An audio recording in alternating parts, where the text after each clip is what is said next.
Salut, salut, j'espère que vous allez bien. Bienvenue à nouveau sur la chaîne. Aujourd'hui, nous allons parler d'un autre sujet tout aussi intéressant, tout aussi important. Il s'agit du regroupement familial. Oui, il y a plusieurs abonnés qui m'ont demandé de leur donner des informations, de leur faire véhiculer des informations par rapport au regroupement familial. Ils ont des membres de la famille qui sont restés dans leur pays d'origine. Ils se demandent comment les faire venir rapidement et facilement au Canada. C'est le sujet qui est sur la table aujourd'hui. Nous allons donner les conditions, nous allons donner les documents nécessaires à ces personnes-là, les informations nécessaires à ces personnes-là pour pouvoir faire voyager facilement leur famille au Canada. Alors, je réponds toujours comme ça à mes abonnés à travers des vidéos et ces vidéos, ma foi, devraient aussi édifier plusieurs personnes à travers le monde, plusieurs personnes qui pensent, qui ont les mêmes préoccupations, mais qui n'ont pas facilement la réponse à leurs questions. Donc, regardez cette vidéo jusqu'au bout.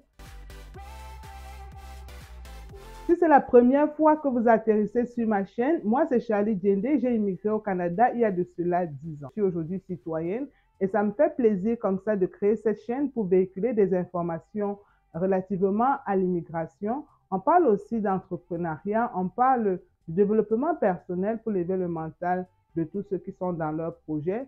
On parle d'argent, le nerf de la guerre. Oui, parce que pour parler d'immigration, il faut être financièrement prêt, avoir les moyens financiers qui vous permettent de venir de vous-même ou bien faire venir les autres membres de la famille. Si cette thématique t'intéresse, tu es à la bonne place. N'oublie pas de t'abonner, de partager et de liker.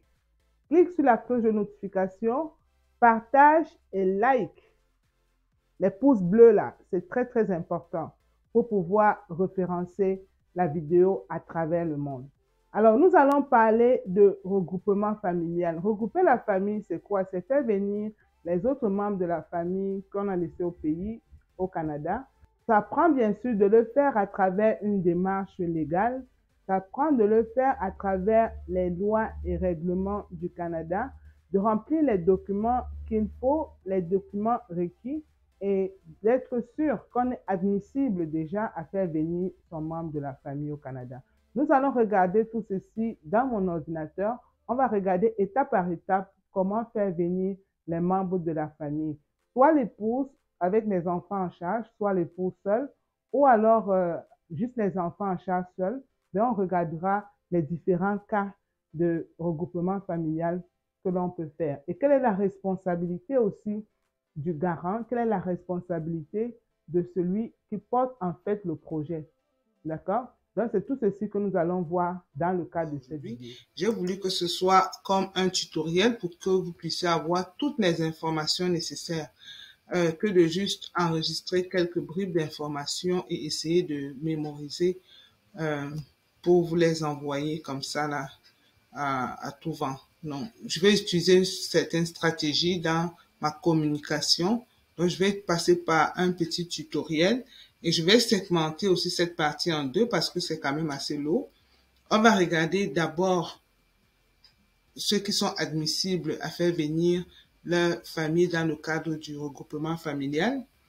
On va parler du garant ou bien du répondant principal, celui-là même qui est chargé de faire venir la famille.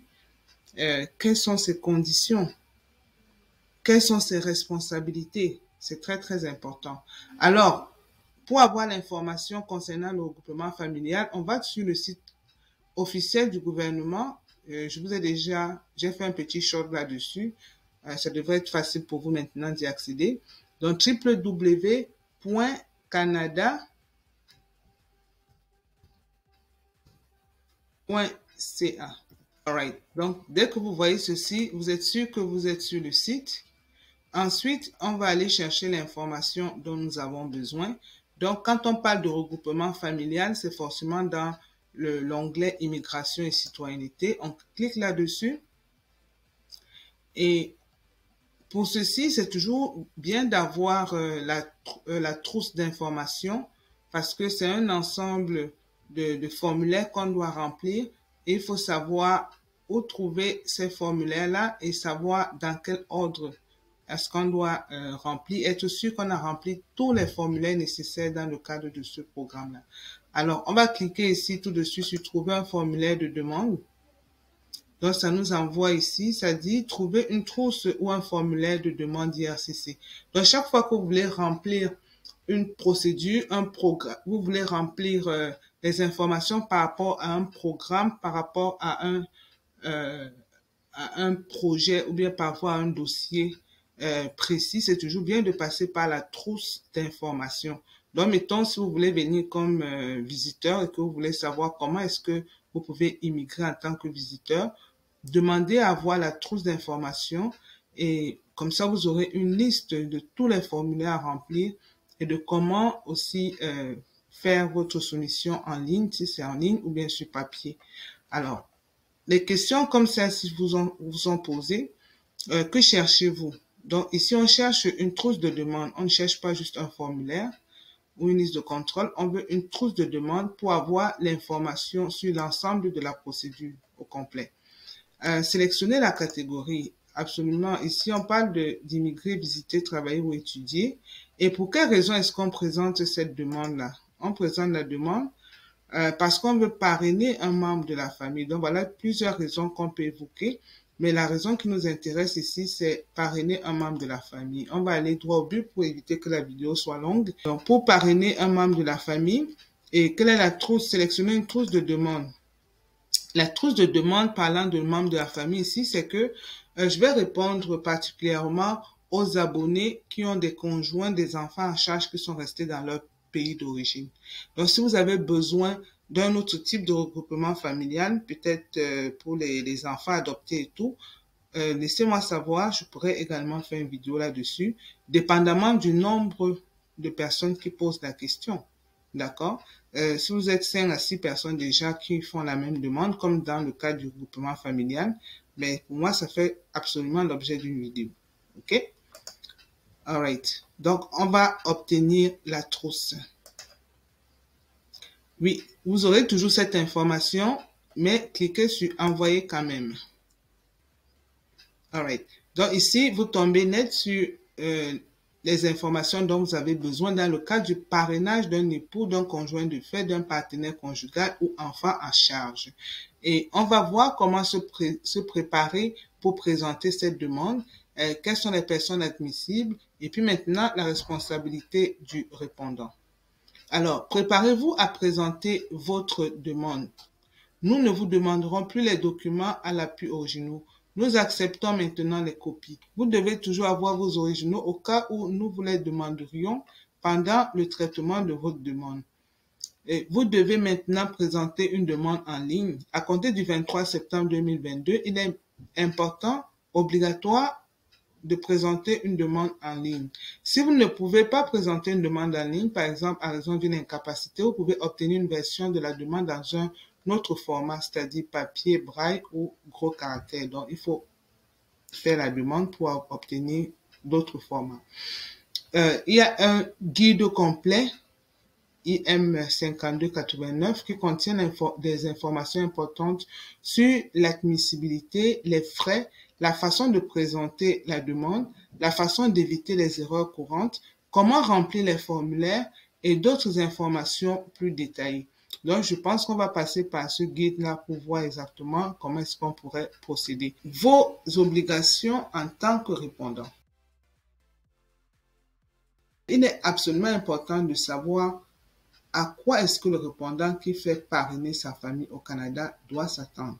Parce que vous voyez dans la nouvelle réforme au niveau du Québec, je pense que au niveau du regroupement familial, le Québec a laissé tout entre les mains du répondant. OK? Celui qui accueille sa famille ici est la personne qui va s'occuper de s'assurer que les membres de la famille qui arrivent respectent les lois québécoises. Donc, on va voir quelles sont les obligations du répondant ici au niveau du Grand Canada et particulièrement au niveau du Québec quand il s'agit du regroupement familial. C'est très important.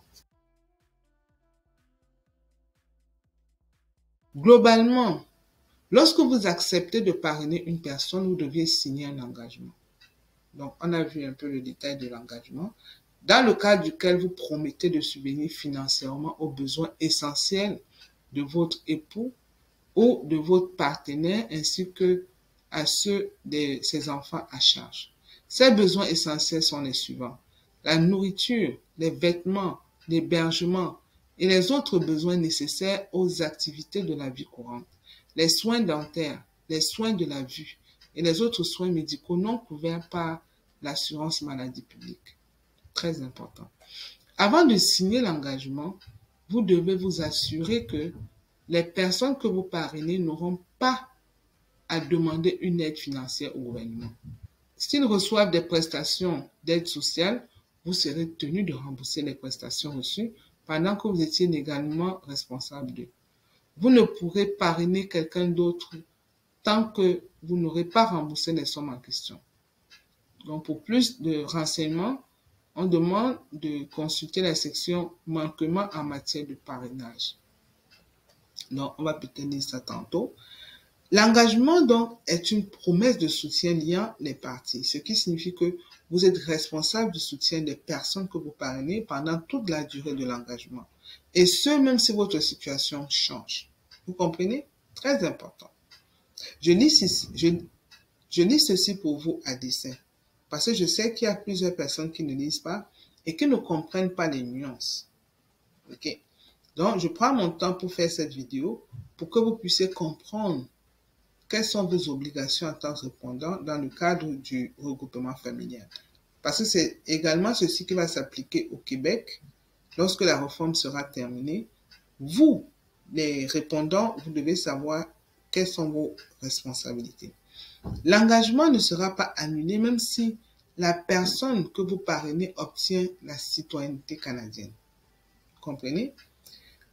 Même si vous divorcez ou vous vous séparez de la personne que vous parrainez ou votre relation avec cette personne prend fin. Même si la personne que vous parrainez ou vous-même déménagez dans une autre province ou un autre pays, ou bien même si vous avez des problèmes financiers, malheureusement, votre responsabilité ne s'arrête pas là.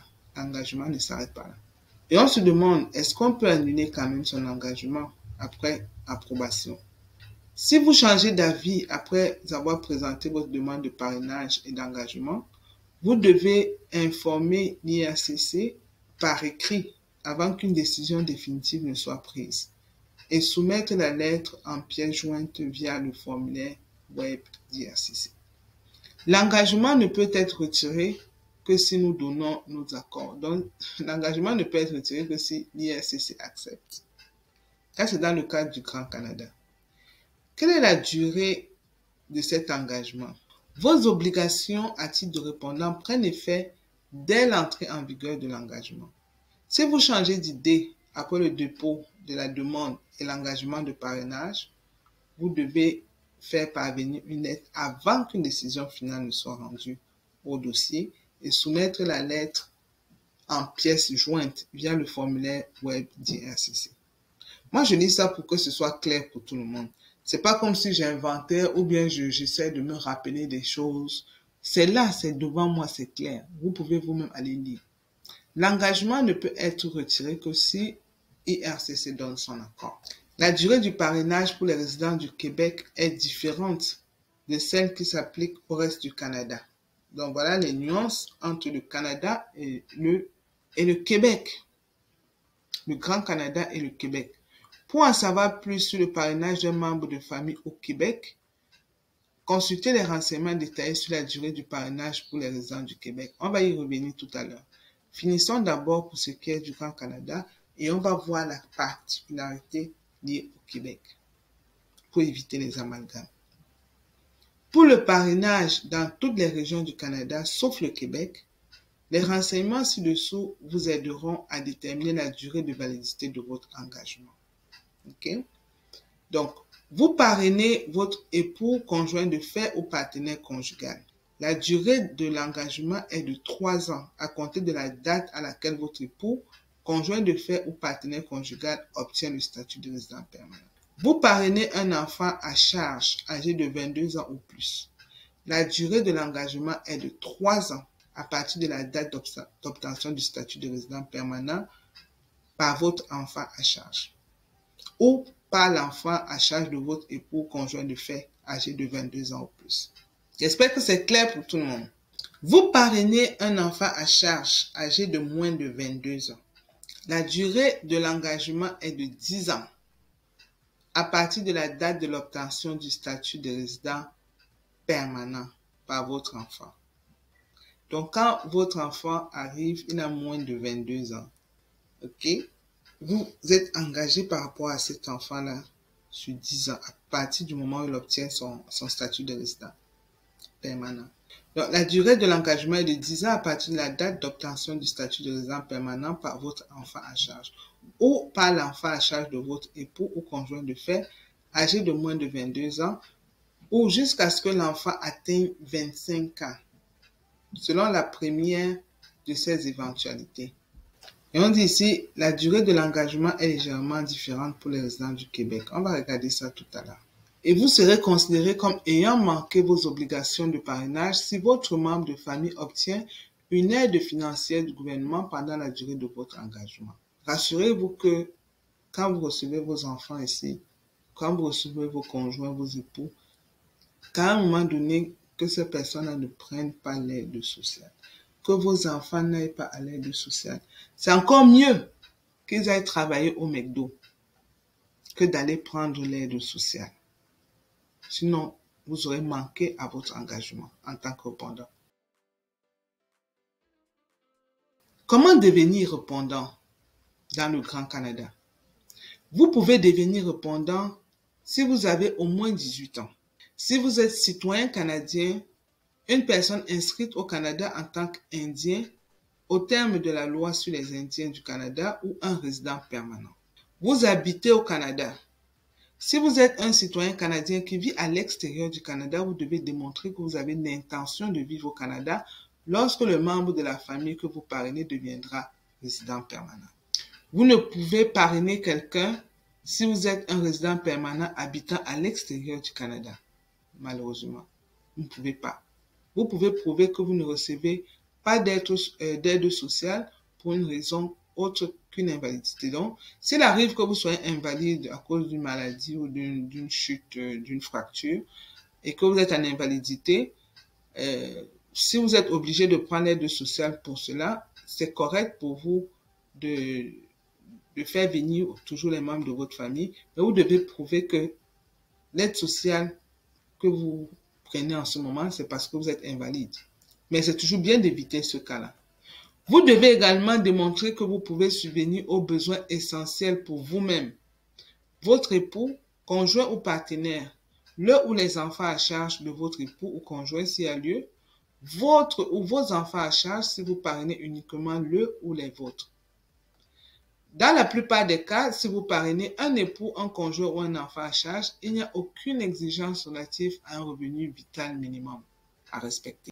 Cependant, vous devez gagner un revenu minimal requis si l'époux ou le conjoint de fait que vous parrainez a un enfant à charge qui lui-même a un enfant à charge. Donc, vous parrainez un enfant et lui-même a un enfant. À ce moment, vous devez prouver, dans le Grand Canada, en tout cas pas au niveau du Québec, que vous avez le revenu suffisant pour ça.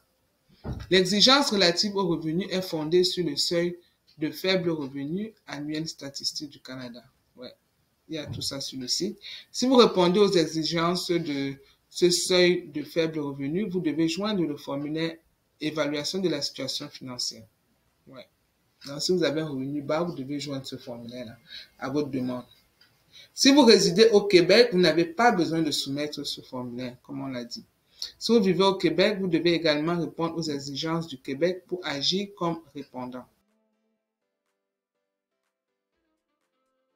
On a vu le cas du Grand Canada. Maintenant qu'on vit dans la province du Québec, quelles sont les exigences liées particulièrement au Québec? Ça, c'est très important. Donc ici, on veut parrainer un époux, un conjoint ou un partenaire conjugal. Quelles sont les procédures à suivre? On va regarder ici. Bien sûr, on va vérifier son admissibilité. Il y a des conditions à respecter pour pouvoir parrainer votre épouse ou votre époux ou votre partenaire conjugal. on peut voir, il y a déterminer qui vous pouvez parrainer, comprendre les responsabilités et les obligations liées à cet engagement et aussi présenter une demande. Ça, c'est au Québec. Donc, allons voir l'admissibilité au Québec. Il faut vérifier son admissibilité pour parrainer son époux, son conjoint ou partenaire conjugal. Je pense que cette partie va vraiment intéresser ceux qui vivent au Québec, par exemple. Pour parrainer votre époux, épouse, votre conjointe ou votre partenaire conjugal, vous devez respecter les conditions suivantes. Décision positive du gouvernement du Canada sur votre admissibilité comme garante ou garant. Vous devez préalablement avoir présenté une demande de parrainage auprès d'Immigration Réfugiés Citoyenneté Canada et vous devez ensuite avoir reçu une lettre d'IRCC qui vous est adressée et non à la personne que vous souhaitez parrainer. Une lettre qui indique que vous êtes admissible pour parrainer une personne. Une lettre qui vous invite à poursuivre vos démarches auprès du gouvernement du Québec. Donc, on a vu tout à l'heure qui est le répondant, dans quel cadre est-ce qu'on peut faire venir les membres de sa famille dans le cadre du Grand Canada. Donc, quand vous remplissez ces conditions-là au niveau du Canada, parce que vous devez d'abord remplir les conditions au niveau du Canada, c'est en ce moment que vous devez maintenant, quand vous recevez une lettre favorable du fédéral, que vous devez maintenant venir chercher la même réponse positive auprès du Québec. Donc, dans votre dossier lié au Québec, vous devez associer la lettre d'IRCC qui vous donne la possibilité, qui confirme que vous êtes admissible à parrainer votre membre de la famille. Et notez qu'à ce stade, IRCC a reconnu votre admissibilité comme garante ou garant de façon générale, mais n'a pas encore vérifié le lien familial entre vous et la personne que vous souhaitez parrainer, les autres exigences que la personne que vous souhaitez parrainer doit respecter pour obtenir la résidence permanente. Donc, on commence par le Grand Canada, on complète avec les dossiers du Québec, ensuite on retourne au Grand Canada pour aller chercher la résidence permanente. En fait, voilà un peu comment ça se passe pour ceux qui vivent dans la province du Québec. Conditions à respecter par la personne que vous parrainez. Vous devez vérifier si la personne que vous souhaitez parrainer respecte les conditions de la catégorie du regroupement familial pour parrainer une épouse, un époux, une conjointe, un conjoint ou un partenaire conjugal.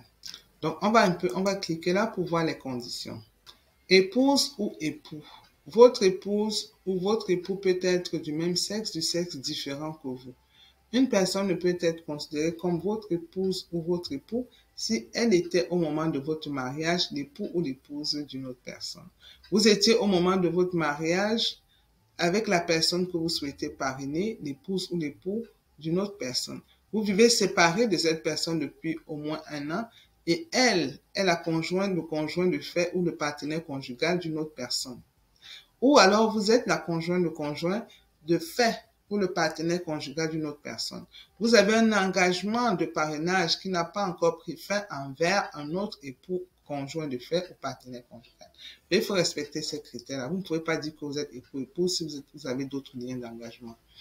Conjointe ou conjoint de fait. On parle de conjointe ou conjoint de fait pour des gens qui peuvent être du même sexe, de sexe différent que vous, des personnes qui doivent habiter en union avec vous depuis au moins 1 an, sinon elle ou il doit vivre une relation avec vous depuis au moins 1 an, mais ne pas pouvoir habiter avec vous parce qu'elle ou il est persécuté ou fait l'objet d'un contrôle pénal.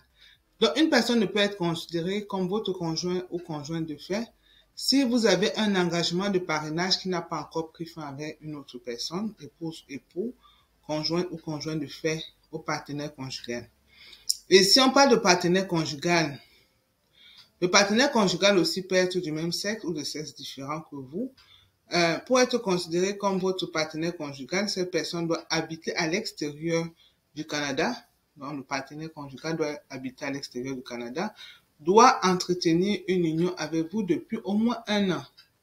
Donc, quand on parle de regroupement là, même en termes de partenaire conjugal, ça doit parler d'au moins 1 an. Membres de la famille qui peuvent accompagner la personne parrainée principale. Votre époux ou votre épouse, votre conjointe ou conjoint de fait ou votre partenaire conjugal peut être accompagné de son ou ses enfants à charge. l'enfant à charge de son enfant à charge, ça c'est au niveau du Québec, donc vos enfants ou l'enfant de votre conjoint, l'enfant à charge et son enfant à charge aussi. Un enfant à charge peut être l'enfant biologique de la personne que vous parrainez, l'enfant adopté par adoption plénière, l'enfant adopté par adoption plénière de la personne que vous parrainez. L'adoption plénière brise le lien de parenté entre l'enfant et sa famille d'origine. Okay? Elle crée un nouveau lien avec le parent qui l'adopte. Si l'enfant à charge a moins de 22 ans, il ne doit pas être marié ou avoir une conjointe ou conjoint de fait. Si l'enfant à charge a 22 ans ou plus, il doit remplir ces deux conditions. Il doit être incapable de subvenir à ses besoins en raison d'une incapacité physique ou mentale, au moins depuis la date de ses 22 ans, et dépendre de l'un de ses parents pour l'essentiel de son soutien financier. Donc, c'est ça. Donc, si l'enfant à charge a moins de 22 ans, il ne doit pas être marié ou conjoint. Et s'il a plus de 22 ans ou plus, il doit dépendre de ses parents, en fait. Donc, s'il ne dépend pas de ses parents, je pense qu'il doit introduire lui-même son dossier. Vous devez inclure chaque membre de la famille de la personne que vous souhaitez parrainer dans votre demande d'engagement. Vous devez déterminer quel membre accompagnera ou non la personne que vous parrainez au Québec. Donc, c'est important de vérifier son admissibilité. Vous avez vu? Parce que si vous ne vérifiez pas votre admissibilité et vous ne sachez pas exactement comment qualifier les personnes, ça risque de vous pénaliser. Comprenez? Même les enfants que vous voulez joindre à votre dossier, il faut savoir exactement l'âge des enfants admissibles. Maintenant, toujours dans la province du Québec, comment comprendre les responsabilités et les obligations liées à l'engagement? Un engagement est un contrat qui vous lie à la personne que vous parrainez et aux membres de sa famille qui l'accompagnent. Donc, vous devenez sa garante ou son garant, donc ce que j'ai appelé tout à l'heure son répondant. Et vous avez alors des obligations et des responsabilités à respecter pour toute la durée de votre engagement. C'est pourquoi votre engagement doit être pris au sérieux. Donc, le fait de parrainer là, c'est sérieux. D'accord? Si la personne que vous parrainez est majeure, elle devra signer une déclaration qui confirme qu'elle a bien compris la nature et la portée de cet engagement. La personne majeure doit signer l'engagement au même titre que le demandeur principal. C'est très très important de savoir tout ceci. Donc, je ne fais pas cette vidéo pour m'amuser, c'est vraiment pour vous éduquer. Ceux qui veulent faire venir les membres de leur famille, là, sachez que voilà ce qui vous attend. Voilà là où le gouvernement peut vous coincer. Voilà les responsabilités qui vous attendent en bout de ligne. Donc, la durée de votre engagement au niveau du Québec, parce qu'on a vu ça tout à l'heure dans le Grand Canada.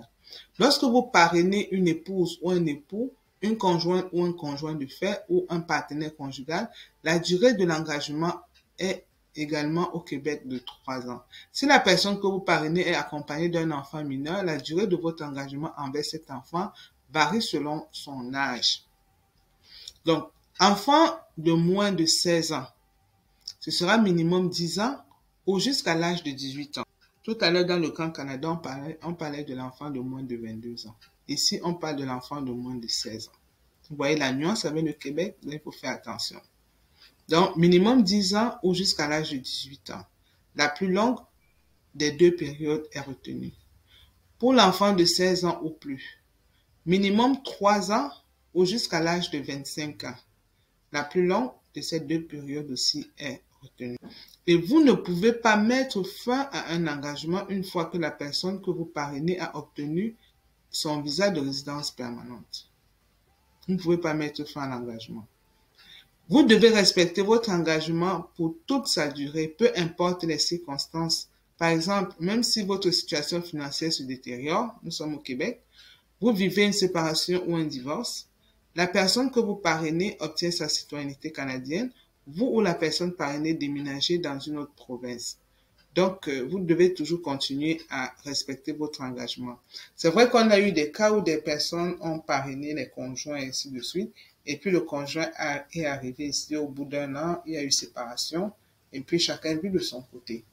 Même si vous vivez de chacun de son côté, toi, le répondant, tu es toujours responsable de la situation de cette personne-là. OK? Donc, il faut vraiment faire attention. Rassurez-vous que vous faites immigrer les bonnes personnes et que la relation est vraiment solide. Cette obligation s'applique même si la personne que vous parrainez n'est pas encore arrivée au Canada. Vos responsabilités envers la personne parrainée. Vous avez des obligations envers la personne parrainée et les membres de sa famille qui l'accompagnent. Par exemple, subvenir à leurs besoins essentiels. Vous devez subvenir aux besoins essentiels de la personne que vous parrainez et des membres de sa famille qui l'accompagnent. Cette obligation s'applique pour toute la durée de votre engagement. Coût d'installation et d'établissement au Québec. Vous devez assumer les frais pour leur logement, ameublement, déplacement, nourriture, habillement. Coût relatif à la santé. Vous devez assumer les frais non couverts ou non remboursés par un régime public d'assurance pour leurs soins et services de santé, les médicaments. Donc, c'est pas un jeu. Les coûts relatifs à l'insertion en emploi. Vous devez assumer les frais non couverts par un programme gouvernemental pour la préparation et les démarches de recherche d'emploi ou d'insertion en emploi des personnes que vous parrainez. Accompagnement dans les démarches d'intégration.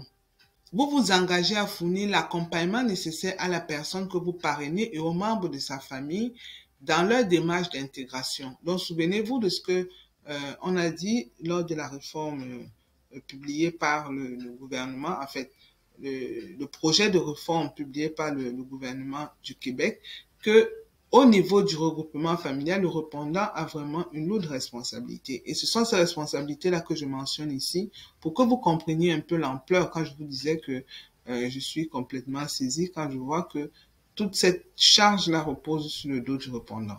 Okay? Donc, vous devez notamment leur fournir de l'aide et du soutien pour rechercher un emploi, inscrire les enfants à l'école, accéder aux services publics, s'inscrire au cours de francisation, chercher un emploi ou faire des démarches de reconnaissance des études hors Québec, participer à la vie collective au Québec. Et vos responsabilités ne s'arrêtent pas. Vos responsabilités envers le gouvernement du Québec. Vous devez rembourser toutes les sommes si la personne que vous parrainez ou un membre de sa famille qui l'accompagne reçoit de l'aide gouvernementale sous forme d'aide sociale de dernier recours, de prestations spéciales, par exemple des lunettes, des traitements dentaires, des appareils auditifs, d'hébergement, par exemple dans un centre d'hébergement et soins de longue durée, responsabilité de la personne parrainée envers vous.